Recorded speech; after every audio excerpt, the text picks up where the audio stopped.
அந்தந்த மானிய துறை கோரிக்கை வரும் பொழுது நம்மளுடைய பேச்சுகள் விவாதங்கள் அந்த துறையை தாண்டி நிறைய விவாதம் பொழுது சாயங்காலம் 5 மணி 5:30 மணி வரைக்கும் நம்மளுடைய விவாதம் கண்டினியூ ஆகுது. நம்மளுடைய உறுப்பினர்கள் இன்னைக்கு இருக்கக்கூடிய மானிய கோரிக்கை விவாதத்தை நோக்கி மட்டுமே நம்ம பேசினா நல்லா இருக்கும்னு நினைக்கிறோம்.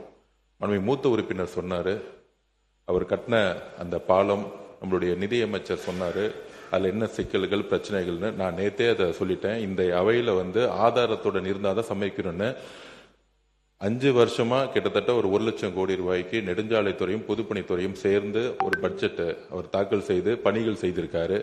ஒவ்வொரு ரூபாய்க்கும் வெள்ளை அறிக்கை ரெடி ஆயிட்டு இருக்கு. மாண்பு முதலமைச்சருடைய கவனத்திற்கு போய் அந்த வெள்ளை அறிக்கை கூடிய சீக்கிரத்தில் செய்யப்படும். அப்பொழுது அந்த பாலத்தோடைய பிரச்சனை என்னங்கிறது தெரியும். கல்லணை கட்டினது சோழர்கள் காலத்துல, இன்னும் எத்தனை மழை வந்தாலும் நல்லாதான் இருக்கு அந்த பாலம்லாம்.